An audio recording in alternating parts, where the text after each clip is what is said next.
Well, fast am I. Good afternoon. Welcome along to Manx Radio's Mannin Line. Alex in the chair today, through until 1 on an open line. Thank you to Phil for sitting in yesterday. What shall we talk about? Well, there's plenty to have a chat about, isn't there? Chief Minister Alfred Cannon having a nice little family photo with Keir Starmer. Do these meetups impress anybody apart from politicians, or are they crucial when it comes to external relations? Although, are we going to be paying somebody new a lot of money to be doing that instead? The new health minister. She voted she had no confidence in the man at the top and then has taken a job from him. We're talking about dilapidated buildings in Ramsey, the infamous Victoria Mall. Okay, I remember that opening as a kid, and now it's derelict, it's dilapidated, it looks awful. Okay, what can be done about it? In the news headlines. Also, the government were looking into replacing a section of the Manx Electric Railway, Laxey to Ramsey, with a cycle track, and it was costed at £8 million. Okay, who was responsible for that? Well, we can't find that out because of Council of Ministers confidentiality was the reason the FOI didn't come back with any further details. It just said that they were looking at spending £8 million in ripping up a heritage railway and replacing it with a cycle track. And it didn't happen. These are the things in the headlines, but quite frankly, there is lots of other things I'm sure you would like to talk about on the Man in Line. Of course, the hour is yours. Do give me a call. That's the more guaranteed way of getting on air, 66 13 68. Or, of course, you can send me a text at 166 177. First on the lines, my word, he's in early today. It's Bonzo. Hello, Bonzo. Oh, hello, yes. Well, I thought I'd get in early today and keep you company, you know. It's very kind of you, yes. Yes, and also, of course, there's lots to talk about. There is. You were mentioning Alf's little visit to Scotland today to have photographs taken with Keir and all the other important people. What's your opinion on that, Bonzo? Do you feel that these politicians meeting up is just a PR exercise and value for money, or do you think it really does grease the wheels of external relations? Well, it depends how you do it. And it depends whether you're able to be taken seriously, I would say, by the other people who you're dealing with. I seem to remember the first British-Irish Council, it was Jane Paul Wilson who represented, and by all accounts, she did a very effective job. I fear Alf is much more of a photo opportunity sort of person, and particularly, I think, in what they're going to be discussing predominantly today, which is renewables and climate action.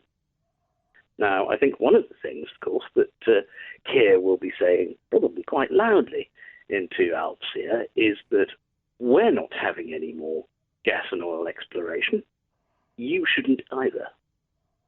How do you what do you make that supposition on?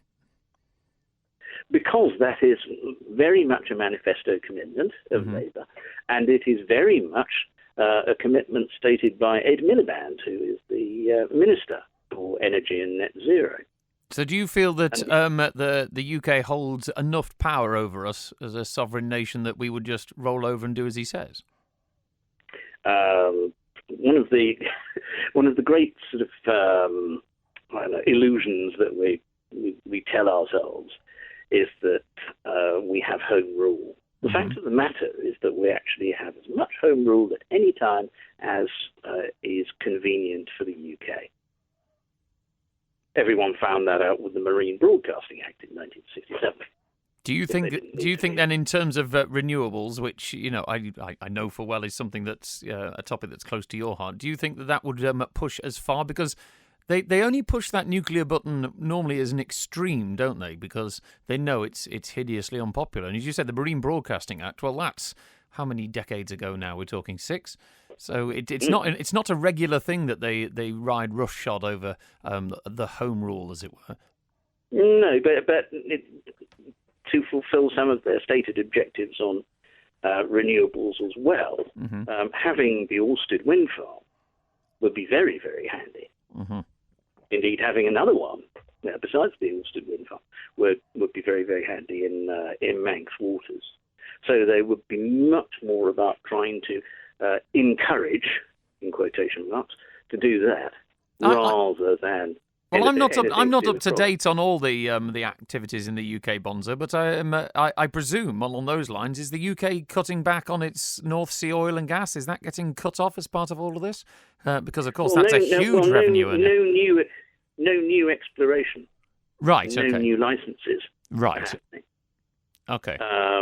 But they're not cutting back on the vast on the vast amounts that they are actually continuing to drill for and extract. Well, no, it won't be a question of continuing to drill for it because no new exploration will be permitted. It'll just be continued extraction of the wells as is.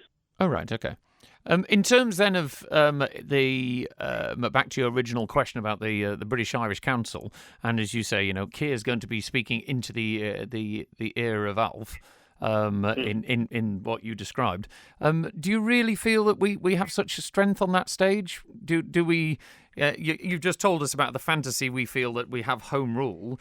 Are we really as big and as important on that stage as we think we are, or is it really just playing to a home audience?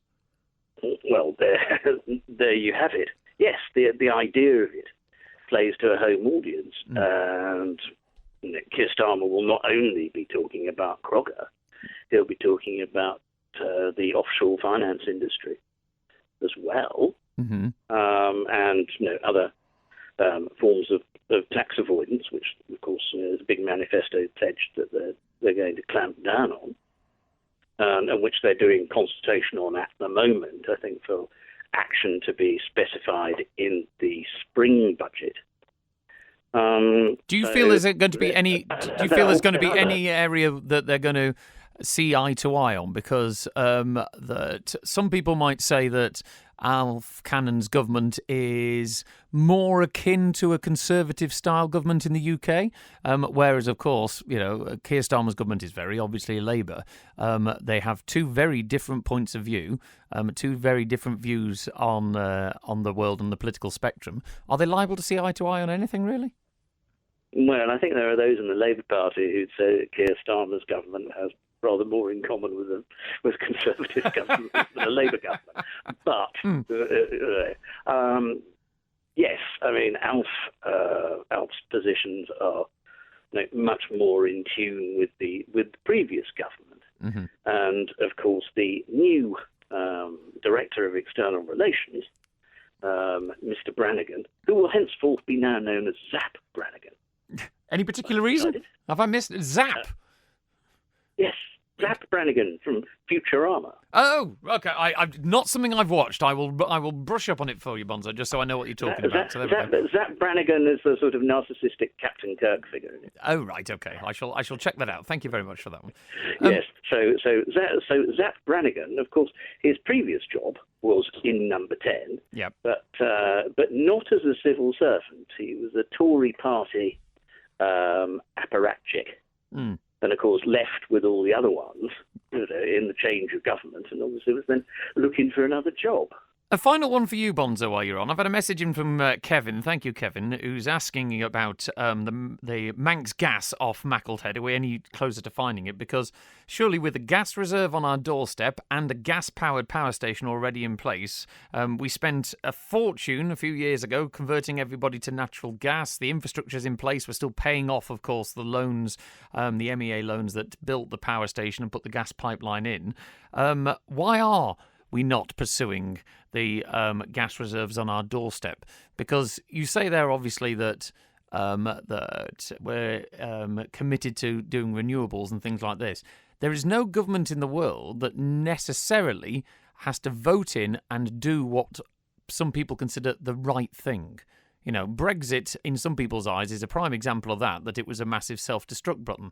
But the people voted for it, so it happened, even though it might have caused harm to the nation. So there's no God-given right that says that people have to do the right thing in terms of what is perceived the environment and renewables. They might decide that actually, practically on the Isle of Man, we need electricity. We've got a gas-powered power station. Why aren't we digging up the gas?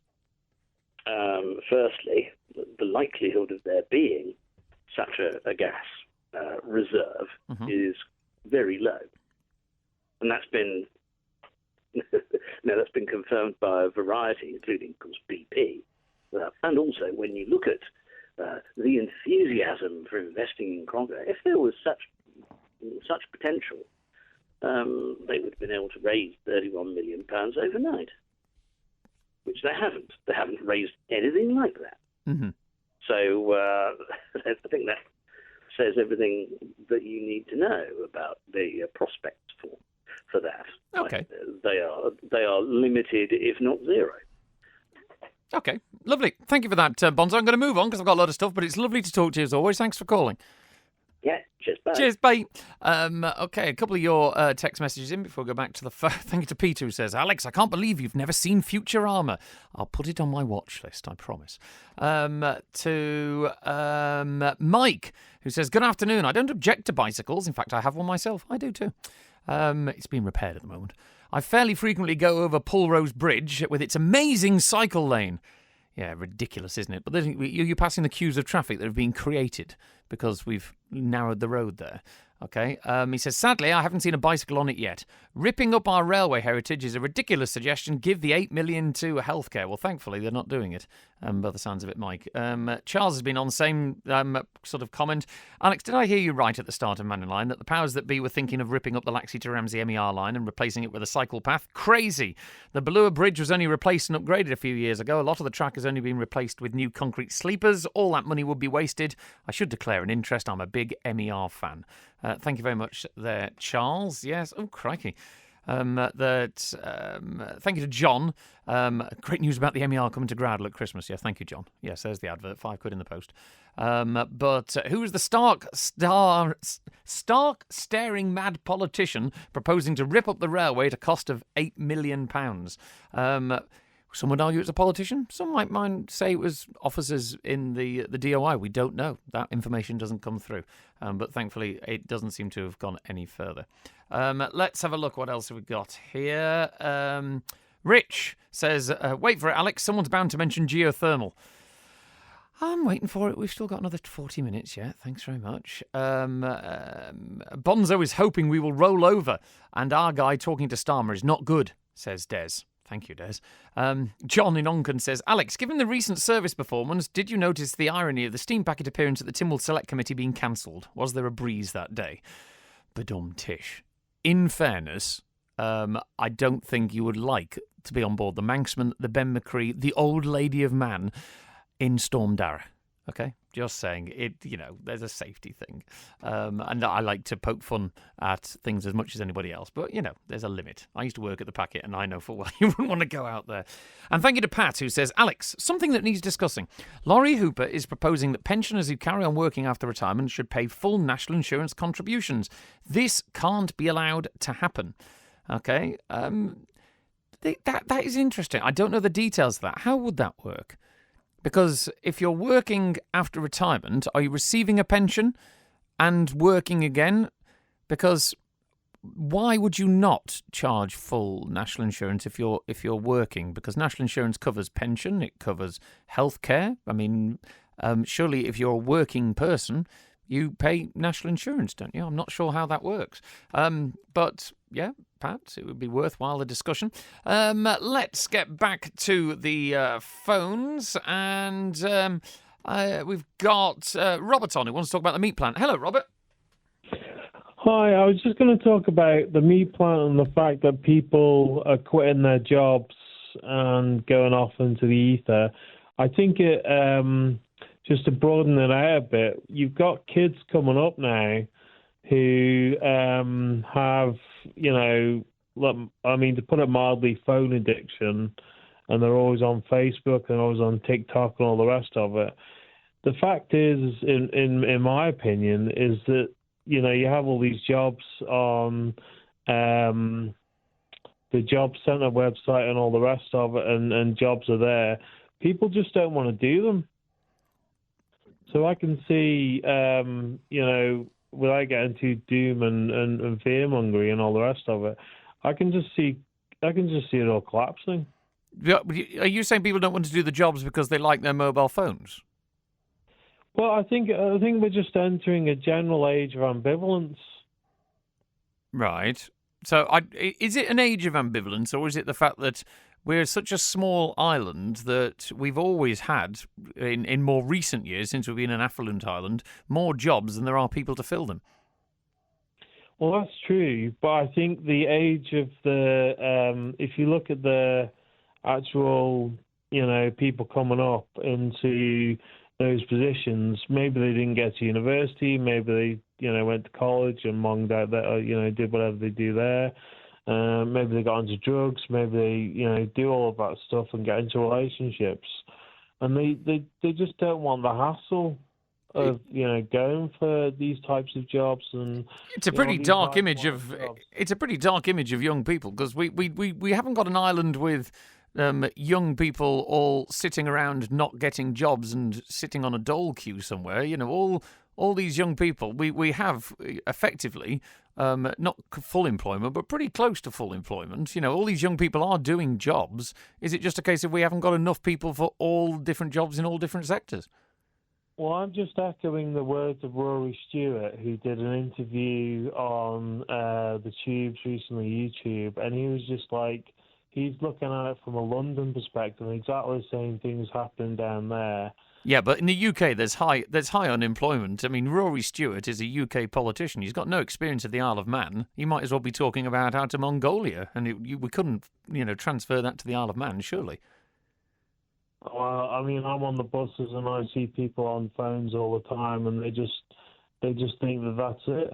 Just think it's about connectivity. They've got connectivity.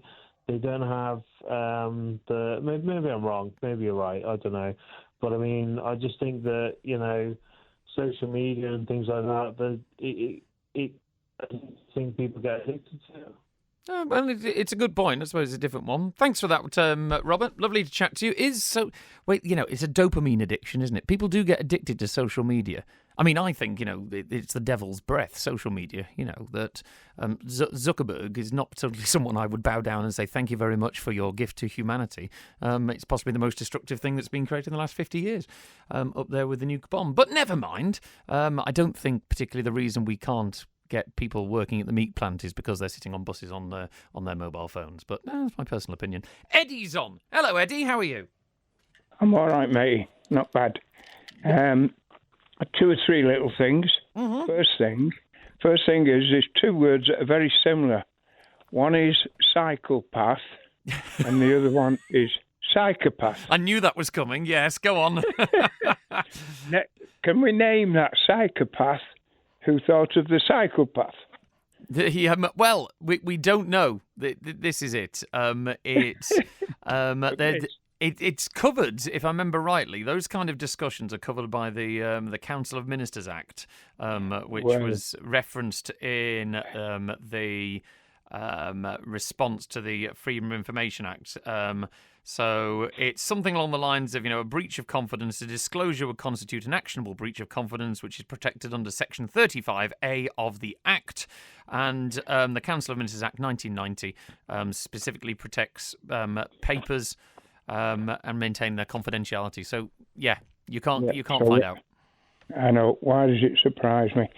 The other few items I've got is one, I was listening to your show earlier in the week, and there was somebody, Simon, came on, and he was saying about overspend and how much we've wasted here, there, and everywhere. Mm-hmm.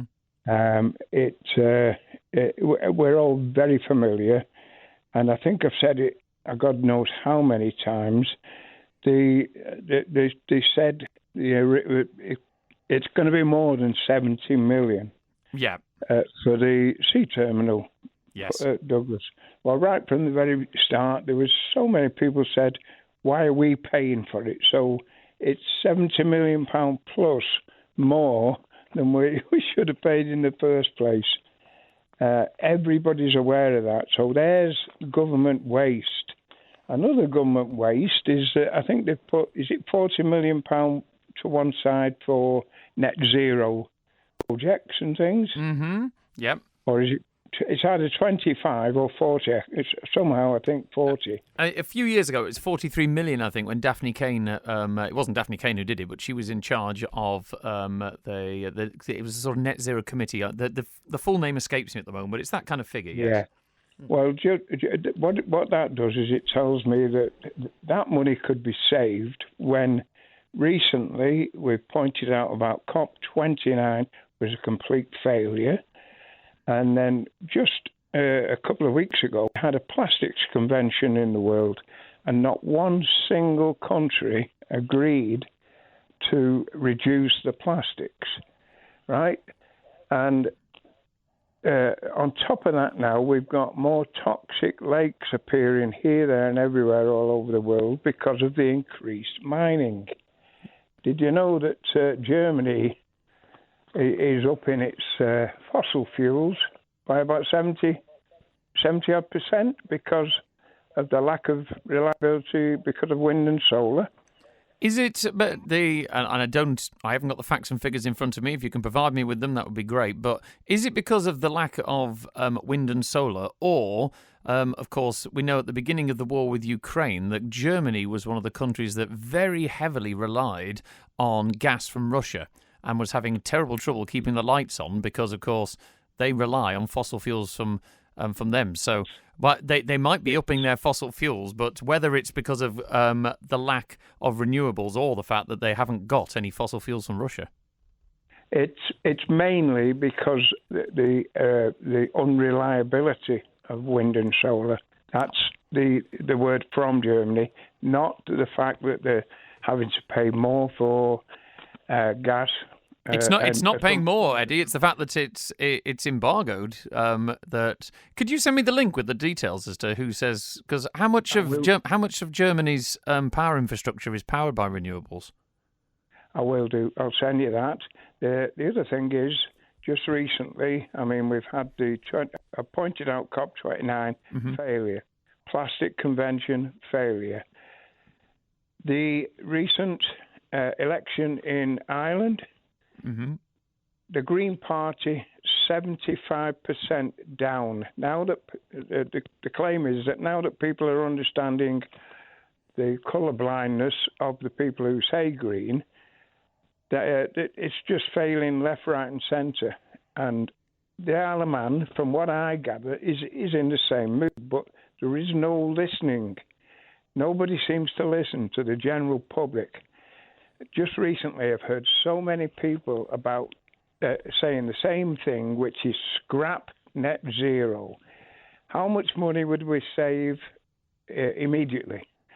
God knows how much. I reckon 250 million. And if you want that figure breaking down, there's I pointed out before about £40 million you've given to green things, net zero things. The wind farm up to now has gone up from 20-something million to 40. So you can double that probably by the time the government get their hands on things. The other thing would be the airport would have to spend another £40 million for new radar. We have the infrastructure, so and so and so and so.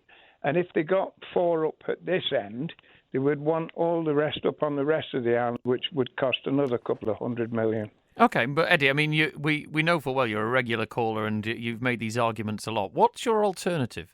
If I put to you the other argument, which is that that if you follow the climate science and you're on that side of things, that Storm Dara has come about a week after Storm Bert, and all these extreme weather problems are coming more and more, and it's because of mankind's effect on the environment. If you follow that, you're going to have to spend this money in order to make us less polluting. So either you're going to turn the lights off or you've got to find an alternative. What is your suggestion? Give me solutions, not problems.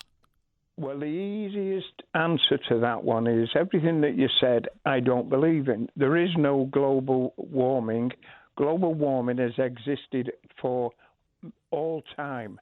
It's up, down, But Eddie, we can't run a nation based on your belief, okay? It's got to be a consensus. So at the moment, the general consensus, and I'm not saying I believe either side, but I'm putting the argument to you that the general consensus is that that is the case, and how you're going to solve it. If you don't want to spend the money and you think there's other things to spend the money on, that is fine. But what is the case? Because you can't go on just the fact that I am a layman, I've read a few lines on the internet and I've done my research. I don't believe you've got qualifications in climate science. What is your point to get us out of this? Well, the general consensus is not that. The true facts are the scientists who matter in the world are the ones who are saying we don't have to cut down on CO2 because it's at an all-time low. The Atlantic conveyor has switched itself off on numerous occasions in the past. It will do it again. And your global warming, all as your global warming is the moment just before it switches off. That is a fact. All scientists will agree on that. The only scientists that tell you that all this is man-made and that it will affect it are the ones who are trying to sell you something. Okay. Well, we don't doubt there's big business in there, Eddie. I'd like to, once again, do email me in all these sources, because if all scientists are saying that global warming is not man-made, can you explain to me why we're here? Because that science has led us here. And I'm not talking about people on the internet and people who are spouting off on social media and stuff like that. That is generally accepted as, that people who post there play to your preconceived beliefs and opinions. So can you send me details? Yeah, well, here's another, for instance, Alex. The way that the big business people of today try to say that with global warming, we've got to do this, we've got to do that. We're polluting the world. Mm-hmm. You've just had a convention. Not one country in the world agrees in getting rid of plastics. Right? So does that make it right? Pardon? Does that make it right? Well, I'm just saying that is a fact, right? Mm-hmm. Another fact is, how long ago did they say, we've got an ozone layer? It's because of us doing that. We caused that. And that hole is going to get bigger and bigger and the Earth's going to end. And we banned CFCs, which were the cause of the ozone layer. So they're no longer in fridges, no longer in deodorants. And the ozone layer's been repairing itself, yeah.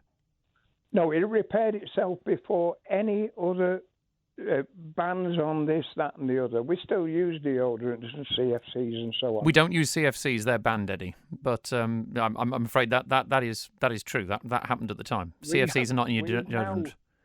Alec, we have now got more man-made chemicals getting up there. I've noted this quite a few times. I can't remember the exact scientific word for it, but they are all the things that are made by man, right? You've got toxic lakes in out of Mongolia.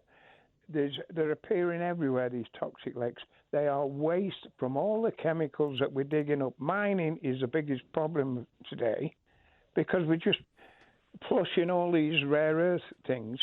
Those are the things that are getting into the atmosphere. There's one up there, I forget what it is. They use it on non-stick frying pans and things like that. But that is 20,000 times worse than CO2. And it takes 20,000 times longer for it to disperse in the atmosphere. But you're still producing that. Okay. Thanks, Eddie. I'm not sure how we got onto non-stick frying pans from CFCs in deodorants and wind farms, but thanks for your call, Eddie. And I'm looking forward to receiving all of those different scientific facts. As you know, I like to receive facts as opposed to what an armchair person might just have read somewhere on the internet. And once again, I don't have an opinion either way. I'm just challenging other people's opinions, which is possibly the reason I get paid to be here for an hour. Let's have a look at some of your messages coming in. Why are the government spending on large projects such as onshore wind when there are private companies willing to do offshore? They stated they have control over our resources and pricing, but if the steam pack is anything to go by, this will be a disaster. The Chief Minister needs to stand aside for new leadership, and Stu Peters is making a lot of sense, says G in Douglas. Thank you, G, for your message. Simon says, Eddie, the gift that keeps on giving false information. I think Eddie has his He just spouts pure nonsense, says Simon. Well, thank you, Simon. I'm sure you and Eddie would have a lovely afternoon having tea together. Des says, concession is not fact, only facts are facts. Don't you know that fear is the best way to control people? It is like religion and the one that doesn't work these days. Thank you very much for that. What else? Here we go. Climate change has been engineered by the corporation. Oh, here we go. Get me tinfoil hat. It's not man-made, it's corporate-made. It's a climate hoax. Fact, says Anne. Thank you, Anne. Fact, where you show me your facts as opposed to a text message. That Richard, take a look at the Great Storm of 1703 on YouTube. Storms have been happening for hundreds of years. Yes, they have. Okay, it's a good point, a little breath of wind and it's always a weather warning nowadays, have you noticed? That Gaz says, I note that the Manx Development Corporation has spent millions of pounds but has delivered no projects. Government should just share out the reserves and then we can all waste them. Thank you very much to that. And thank you very much to Chris Thomas, who's been on the phone. I'm not sure how that fits into it at all. But anyway, Gary, he says, oh my God, I'm nearly 60 and I remember the storms we get in the 70s and 80s and it's nowhere as bad now. People have a short memory, or are they easily led? Interesting point. Thank you, Gary. We'll get back to more of your messages, and of course you can give us a call, 66 13 68. I'm going to go have a swig of tea. December Tynwald is shaping up to be a slightly less verbose affair than its November neighbour, with just 3 main government motions on the order paper, but 1 or 2 meaty motions tabled by backbenchers. In one of those, Stu Peters stands like King Canute against the net zero tide. Stu explains why on Perspective this Sunday at 12 noon on Manx Radio with me, Phil Gaughan. New DOI Minister Michelle Hayward tells us about her department plan, and we also hear from Douglas Central MHK Anne Corlett. She doesn't say a lot in Keys and Tynwald, but she subscribes to the view that actions speak louder than words. Some pre-Christmas crackers on this week's show. Still searching for the perfect gift this Christmas? Give the gift of choice with a Manx Telecom gift card. Perfect for everyone on your list, from the gadget gurus to the gamers to the content creators in your life. A Manx Telecom gift card is the gift that guarantees a smile. Buy in store or visit mt.im/gift cards to purchase and for terms and conditions.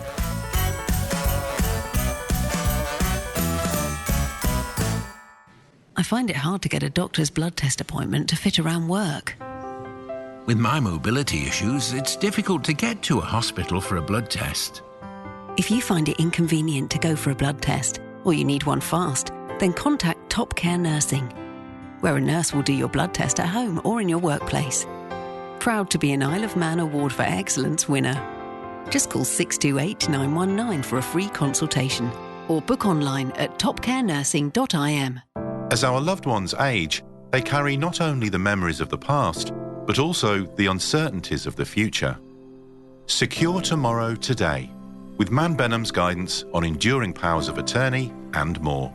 This Christmas, we've turned overindulgence into an art form at Comey's Hotel and Golf Resort. Throughout December, celebrate with family, friends and colleagues at our fabulous festive lunches, amazing afternoon teas and dazzling Christmas party nights. But hurry, secure your sumptuous spread and book today. Visit comeyshotel.com. And don't forget your Christmas Day lunch or New Year's Eve celebration. We've limited spaces, so call our Christmas fairies on 646 218 to book. Comey's Hotel and Golf Resort. Your perfect festive event awaits. Merry Christmas from everyone at Skull Valley Geo. Oh, fantastic. Merry Christmas to all of you as well. Right, let's have a look through some more of your messages. As always, please give me a call, 66 13 68. If you'd like to discuss any topic, it's not necessarily what we've been talking to now. Also, before 1 o'clock, as part of our 60th anniversary look back at the past of the broadcast of the last 60 years, we're going back to 1992 when the company Videovision launched a bid to take over Manx Radio and privatise the radio station. We're going to be looking back at that ahead of the top of the hour. That would have been interesting to see how that would have changed the dynamics. And Nick the Skip has been on saying, Alex, the severe weather we're experiencing is a result of man geoengineering. Based on what evidence? Give me evidence, Nick, please. Why do you think there were floods in Dubai? It was an error. They did admit there is something called cloud seeding, which is done, okay, and people seem to put two and two together, saying that every plane they see in the sky going to America, carrying families to Disney World and things like this, is cloud seeding. And cloud seeding is a very different thing. But you can do cloud seeding, in order to make it rain in hot climates. And that's what happened in Dubai. It made it rain a lot. He says also 99% of scientists, give me your source, that rely on funding agree there is a climate crisis. In fairness, Nick, every scientist relies on funding because you don't get voluntary scientists. I don't do this for fun. I do it because it pays my mortgage. Everybody has a job. So funding isn't necessarily a dirty word. Let's have a look. Sai. Why would I have to... Simon's been back on. I suggested you should have afternoon tea with Eddie. Here we go. Why would I have afternoon tea with Eddie? I don't like being around conspiracy theorists and people that spout something that they've been told off the internet. But it is entertaining. Thank you very much. Richard says, the fact that Eddie can't even acknowledge the role that scientists played in fixing the ozone layer just shows how brainwashed he is. The banning of CFCs and doing it so quickly was one of the great worldwide success stories of the last 50 years. It was done quickly. CFCs were banned like that, weren't they? They used to be in your fridges as well as in all your aerosols and deodorants and things, didn't they? So, Belly the plumber says, is that Eddie, the chap that doesn't want any wind turbines built near his house? Fact! Thank you very much, Belly the plumber. Steve H. says, following the discussion about the cost of the Liverpool terminal, have we had a final figure for the Mickey Mouse Douglas Promenade scheme yet? No. And have you noticed we're already ripping it up? If you go along Douglas Promenade, okay, and I've tried to get an answer for this for years. The Highways Chief, Jeff Robinson, if you're listening, Emily Curfey, head of DOI, or Michelle Haywood, who is the minister. Tell us. Let's have some honesty and transparency about Douglas Prom, the blocked crossing, parking. What they call block paved crossings. That's the word I was looking for. Two of them have been ripped up because they crumbled and have been replaced with cheap tarmac. There's a number of the street lights, which I appreciated Douglas Corporation. The collar around them, the Celtic designed collar, all the paint is peeled off. The little lights by the Castle Mona, all the paint's peeling off those because of salt corrosion. Did we not think that they were going to be in a salty environment? And it's only 2 or 3 years old. Okay? Why are we putting up with such a poor quality promenade? And how much did it actually cost? Gaz says, a drug can be given to cattle to stop them releasing methane. The government should legislate to dose people with the drug to reduce our emissions. Really? I hope you're doing that with a bit of tongue-in-cheek. Are we seriously saying we want to mass medicate everybody to stop us breaking wind? I really hope that's just a mick take. Liz says the ice ages were not caused by man and didn't just happen. The planet must have cooled and warmed up several times. It has done. Once again, Liz, I'm not a scientist, and I do my best on lots of occasions to listen to scientists. And so, is this an ice age? Is it the opposite of an ice age? What research or background do I have to make that supposition? I don't, to be honest. Thank you to 215. Let's just say I'm glad you're enjoying the show. What else have we got here? 653, who says that good to hear boomers continue to destroy this generation's future. Never take any responsibility for the damage they have done or continue to do so. And Des says Donald Trump is coming back soon. That's why everyone is in a panic, because the truth will come out for all the conspiracy theorists. Oh, thank you very much for that. We are, home of the conspiracy theory on Mannin Line. Give me a call if you've got any. Let's have a look. What else have we got here? Thank you to... Who's been messaging me in? Jay. Hello, Jay. Who messaged in saying the UK Crown Estate publishes all the financials relation to offshore wind leases. We know, for example, that BP are paying over £200 million a year for each of their 2 offshore sites, just over the 12-mile limit in Liverpool Bay area. You notice them when you go on the boat, and you can see them when you're flying over, obviously. But the DOI won't release the information requested by an FOI for the lease income from Ørsted or a similar development here. Why? Why should the Manx public be kept in the dark? How can we get on board with the project if the financial benefits are being kept from us? We do know that the Isle of Man government has invested £500,000 in staff for this project. Does the lease income even come close to that? And I wonder if the new DOI minister, who claims to be fully behind renewables, will give us the privilege of knowing these details. She really ought to.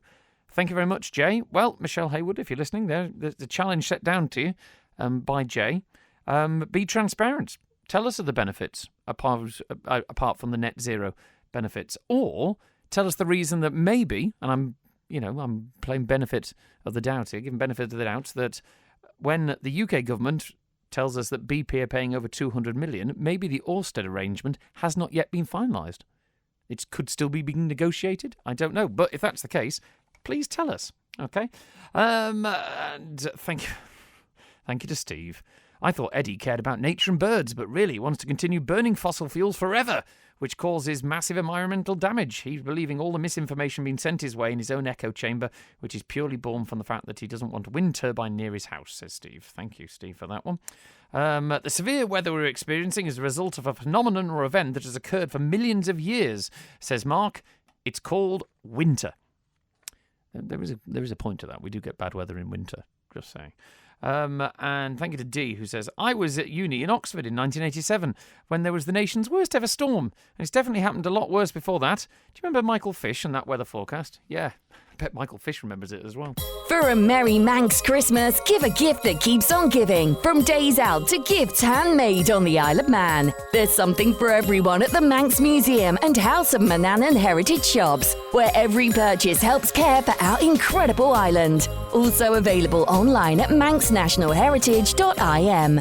From hunting the wren to cheering on the Manx tractor run, we cherish all our festive island traditions. This year, why not start a new one? Treat your loved ones to the incredible flavours of Manx food and drink. From succulent roasts to locally made biscuits and puddings, creamy cheeses and warming Manx spirits. There's something for every festive table. Visit iomfoodanddrink.com for stockists and inspiration. This Christmas, start a new tradition. Make it Manx. Christmas, twinkling lights, a nip in the air, gatherings with friends and family, and the perfect time to enjoy a delicious glass of Bush's Manx beer.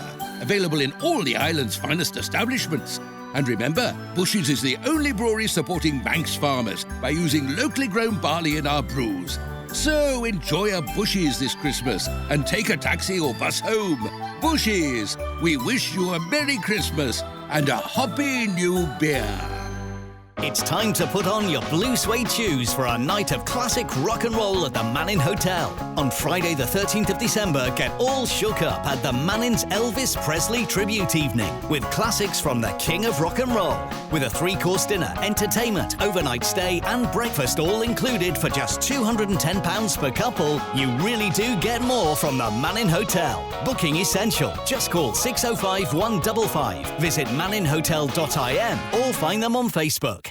Coming up, we have another winning weekend here on Manx Radio. And this weekend, courtesy of Ramsey Town Commissioners, you can win £200 to spend in Ramsey Town. Whether it's a garden centre, coffee shop or an eclectic store, you're sure to find a unique Christmas gift in Ramsey. To win, all you need to do is listen out for our winning question, which we'll ask on air right across the weekend. And once you've heard it, text your answer to 166 177. Make this your winning weekend with Ramsey Town Commissioners and your nation station, Manx Radio. As festive as eating Brussels sprouts and pretending you like them. Manx Radio at Christmas. Excellent stuff. 10 to 1. Don't forget, we'll be looking back into 60 years of Manx Radio shortly. Also, you noticed in the news that the residents in that sheltered housing complex in Ramsey are celebrating after Isle of Man Energy agreed to place them on a residential rate, which is lowering their gas bills. Do you remember? Because Eric Corkish, who's at the Mayfield complex, spoke to us recently about the fact that pensioners were paying up to £200 a month more. Up to £200 a month for gas alone. And obviously, since we highlighted that story here on Manx Radio, there's been an update, and instead of a commercial rate, they now get a residential rate. Question is, if anyone could get in touch with us and tell us, that's in Ramsey, okay, what's happening when it comes to residential sheltered housing complexes elsewhere? Douglas, Port Erin, Peel. Do get in touch at Manx Radio. Newsroom at manxradio.com. Give us a call on 682 600 and do let us know. We'd love to know what is happening elsewhere around the island. Are they all on the residential rate? Are some pensioners having to pay too much? Okay, I wonder. Okay, get in touch if you've got any information on that. Let's go to the phones. Andrew's been waiting patiently. Hello, Andrew. Alex, hi there. How are you doing? I'm not so bad, mate. How are you? Good, thanks. I was on your website and looking at the lead story with Alf standing next to Keir yes. in Edinburgh. and it made me think of the speech that Keir did yesterday, and how we can draw comparisons in the Isle of Man. So he was talking about 6 targets, and so I think the best... Are you far away from your phone, Andrew? Because we've got a lot of buzzing on the line. All right. The best thing would be to maybe challenge Alf to come out with, I know some people have said it's Trumpian language, but for Alf to come out with 6 items which he can have delivered by the end of this government. And Keir said yesterday that without priorities, quote, you don't get anything delivered. So what are the Isle of Man government's priorities before the end of its term? And I mean, you're basically saying, Andrew, the one thing that a lot of people have thrown at the current administration is that there's a huge amount of talking and not much meaningful action. Is that what you're saying? We need, what are your 6 things to say that you've actually done? Correct. I mean, he said, didn't he, as well, too many people in Whitehall are comfortable in the tepid bath of managed decline. Or we can translate that maybe to the Isle of Man Civil Service. I mean, I know, we get some here, there are some fantastic civil servants. Mm-hmm. Yes, there are. Things perhaps need to be done differently.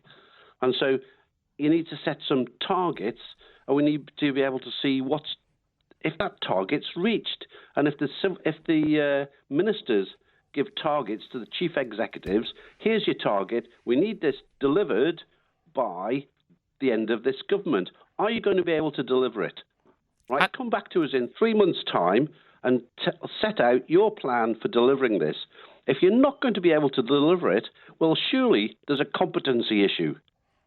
So we need things, the public needs to see what's going to be achieved by the end of this government.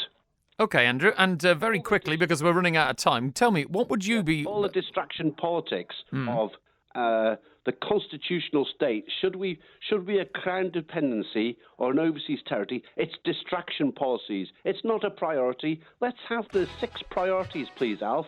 Okay, and Andrew, I was going to ask you a question. Finally, what is your top priority then? What would you put at the top of that list that you want to see done? The very easiest thing, I think, somehow would be remove the need for a food bank. It's a shame on this country.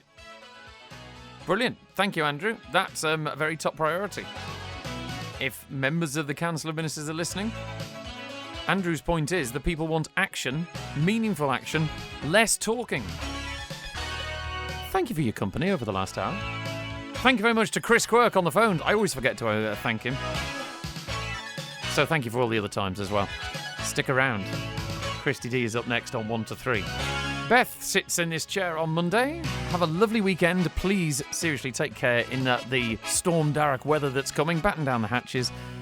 And I'll speak to you soon. Take care. Ta-da.